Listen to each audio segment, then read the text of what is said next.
fond of this flooring sitting here in my living room. Friends, if you have been following along on this journey, then you know this flooring has been sitting here in our living room since April.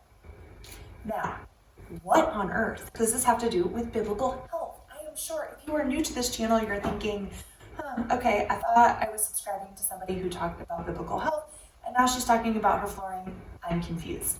Let me tie it all together for you in just a second, but first I want to say welcome if you are new here.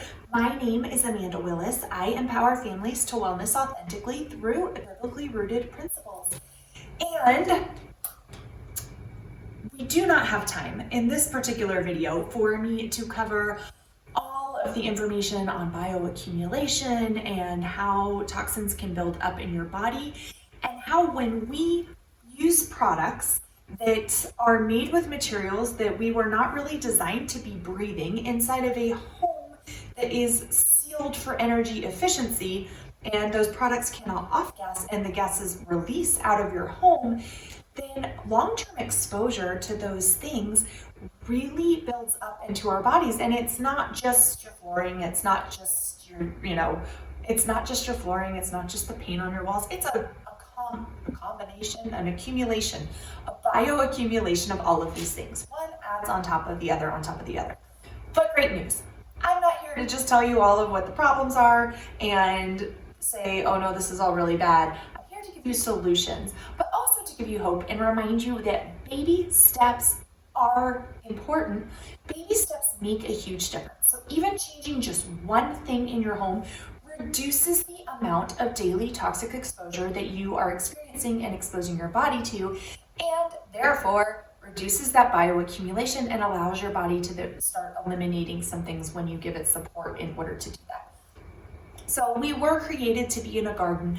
I will link some of my other videos for you guys down in the description. If you're new here and you're like, okay, that was such a short summary, tell me how this links back, I'm gonna link for you down below the We're Not in Eden Anymore video, and I think I did one other one in here on bioaccumulation, and products were designed to be around, right? Like, we were created to be actually outside living in a garden. We were not created to be inside. Now, we do live in 2022. I'm not suggesting that we should all go live outside in order to be living the way that we were created to be. I think we have really great advances that we are meant to take advantage of. And so, what do? We do research. We figure out what the best choices are that we can make for our home. And when it comes time to update something in our house, then we replace it with a better thing. So I am in no way recommending that you go rip up all of your flooring right now just because you saw this video. Even if you want to do that, be sure you consult with your spouse, be sure you're being financially responsible, and be sure that you really pray about it. Because if you are making choices out of fear, and it's different than a concern or a wisdom. So there's a fear that would be, oh no, I have to get all of this out of my house right this minute. Or there's, okay, this is not a good thing for me to be breathing in on a daily basis. Lord, help my family right now, help me to determine what does that look like, how can we make better choices, how can we steward our environment, but also steward all of the resources you've given us. You may not have the resources to replace all of your flooring right now. So maybe the step that you do is that you get some really good air filtering plants inside your home. You open your windows and your doors on a regular basis to allow the gases to escape. And maybe you diffuse some essential oils. You really support your body in cleansing. And that's what you do right now while saving to make a change, or while waiting until you are planning to make a change. If you just replaced your floors, it's okay. It's okay. We do the best we have with the information that we have at the time that we have it. Okay. I feel like that was a really big rant, but I feel like it was a very necessary one because it's really easy to get overwhelmed. So, what do I have here? And why did I choose this flooring?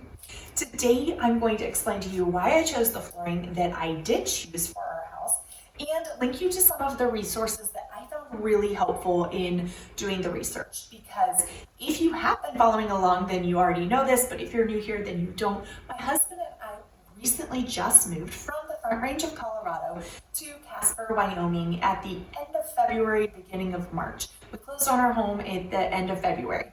And so we moved into our very first house. We've been living in an apartment. And so in an apartment, you can't make changes to the flooring, right? I already knew some of these things about the flooring, but we were in a situation where we were saving for our house. We were being financially responsible. We wanted to make sure we didn't jump into a home too early, and that we had a really solid down payment. All of those kind of things. We're big Dave Ramsey fans, and following a lot of his principles and really making sure that we are stewarding, because his principles come from biblical principles, right? A lot of them as far as stewarding our finances, and we're not fans of debt or anything like that. So we wanted to make sure we were making those wise choices, which meant we couldn't change our floors then. So we did the things like the air purifying plants, the diffusing essential oils very regularly, and choosing what oils we were diffusing, and being super intentional with that. And then also in opening our windows on a regular basis as much as we could when we didn't have fire smoke from the forest fires in the area. Denver can get crazy, that area. So now we are here, we're in our home. We were planning to install these floors. My dad was going to come help us to do the installation in March, actually. The floors were a little late arriving, and so when we were ordering these, it was all at the same time as we were closing. We were making the move from Colorado to Wyoming, which isn't far, but it is a lot of things, and just making a lot of decisions, and there was a lot going on. So that means that I felt like researching something else from ground zero was not going to be helpful. I needed to find somebody who had already done the research and who I trusted, who had done good research. And so I'm linking you below to a website that I had found. She has some great information on flooring, on carpets, on all different things. I'll share more with you on carpets soon, because that's our second project coming up. But the current project is actually getting these hardwoods installed. So these are engineered hardwood floors, and they are click lock. Now, when you're looking at engineered flooring, the engineered hardwood floors are not my number one top choice. If I was making my absolute top choice for health, I would have gone probably with a solid hardwood floor, because the composite in the middle doesn't exist. It's actually just solid hardwood. But when you're looking at an engineered flooring, then you're looking at, you have the top is real wood. I mean, it's all real wood, but your top is actually just solid wood. And then what's underneath is a composite, which means that a lot of times it's got glue in it. It has other things in it that can be off-gassing. It can have formaldehyde in a lot of that, and other things that can cause respiratory issues, that can cause over time nervous system damage, can be carcinogenic, all of those things that we don't want in our home. And we weren't designed to breathe them in all day, right? We weren't designed to be breathing in formaldehyde in an enclosed space all day long. So I wanted to say, what would get me closest to the flooring? What would get me closest to materials that God designed for us to be in contact with? Wood. That's a fantastic one, right?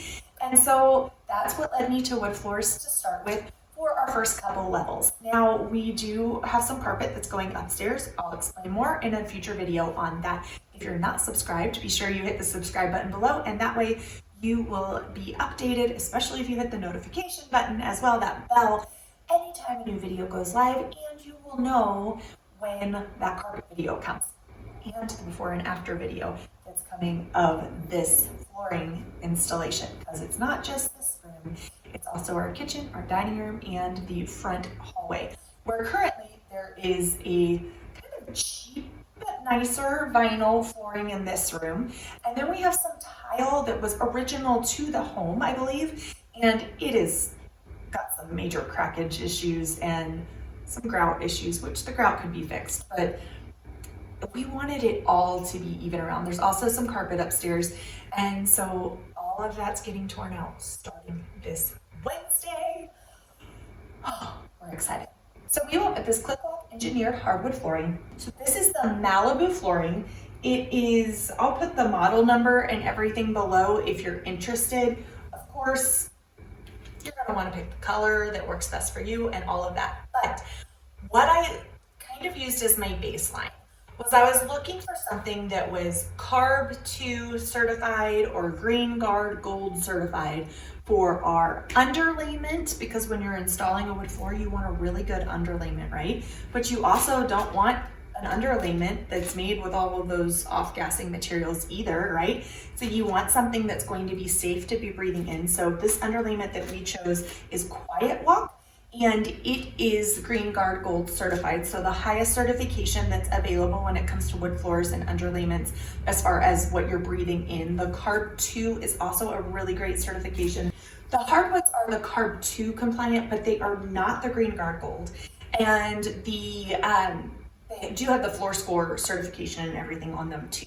If you're like, what on earth do those certifications mean? Check out that link that I referenced below. It talks about how to purchase your engineered hardwood flooring and how to choose non-toxic versions, because she breaks down in detail all of the different certifications, and that was so helpful for me, because although I know there's loopholes in certifications, friends, I'm the first one who brings it up when it comes to organic foods and organic labeling. There are so many loopholes in organic. But when you're looking to make a better choice and you want something that's going to be within your budget, sometimes you've got to make decisions based on the capacity that you have at the time as well. So my capacity was not very high. I was like, great, certifications are going to be really helpful if I know the ones that I want and I know what kind of loopholes are involved in there. So that's how we chose our click-lock flooring that we have here.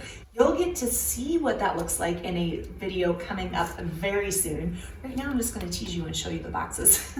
And then this is the Quiet Walk. Now, we did not have to have an underlayment with the, I forget what this is called. Like I said, it's a moisture barrier. That I know. So that's a moisture barrier. If we were installing this downstairs in the basement, then that would be necessary. However, it doesn't hurt to have it on there, and the only underlayment I could find that was rated really well in the reviews of the quality and the insulation and everything on top of the actual like air, Green Guard Gold certification, this was it. So that's why we went with this one. I will link this one down below for you, or at least tell you what it is. I'll link it. I think Home Depot still has it. We got all of this ordered from Home Depot, and I'm sure you can get it from other home improvement stores and such. It was actually our second choice. I had been looking for a specific flooring from Menards, and they had it on clearance, and I was so excited about it. But one of the struggles I have with Menards is a lot of times when they say they have things in stock, good luck finding it. Sometimes it's in stock in the computer, but it's like way back and nobody in the employees has any idea where it is. So we weren't able to find that original flooring. This was my second choice, but I'm actually happier with it. It was just a little bit more expensive, but it was still within budget. We got all of this flooring at a really decent deal. We were, like I said, going to try and install it ourselves, and it was going to be real inexpensive. But lo and behold, my dad's work schedule, he can't make it out here from Georgia, which is totally understandable. So then we had a handyman lined up, and then he had some health issues come up, also totally understandable. Long story short, we have a local flooring company coming in this Wednesday to do it. For all of the things involved, moving the furniture, all inclusive, the cleanup, the tear up, the everything, it's actually very reasonable. So I'm excited to be working with them and to be supporting a local business here as well, and to not have to worry about it. As much as I really kind of want a puzzle piece of floors together, I've got other things to work on. So tell me below, what was your biggest takeaway from this video? Did you learn something about bioaccumulation? Are you able to give yourself a little bit more grace in the process of overhauling your lifestyle, one baby step at a time, and really working on that stewardship? Because again, we have talked about this before. I will link the video I did on biblical health as stewardship. stewardship and health as stewardship, I truly believe that if we are not focused on the stewardship aspect, and if we are focused more on our own personal vanity with health or our own fears, that negates the whole reason that just is vanity, and it comes to nothing. When we're focused on the stewardship, that's because we were designed to be well so that we could do more for the Lord, so that we could be present, so that we could be really engaged in our relationships and our family and out serving and taking care of our community, and not just so that we can be in our own little bubble and focused on just our own little health things, right? It's so that we can then pour out to other people. So thanks for taking time out of your schedule here today. Today, friends, I had another video for you that was supposed to go before this one, and the file kept corrupting. I'm really sad because it was on fall and winter wellness toolbox stuff and having everything on hand as we get ready to jump into that season.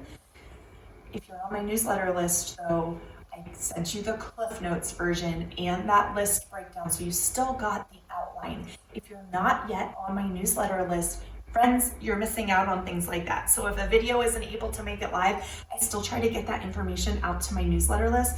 Oftentimes I give more detailed links and things like that in there and recommendations, and those come about twice a month. So I'm not overloading your inbox. I do my very best to keep them as concise as possible and always adding value to you. Be sure that you click on one of the free resources down below in the description box in order to get on that list if you're not there already. And until next time, take care, friends. Cheers.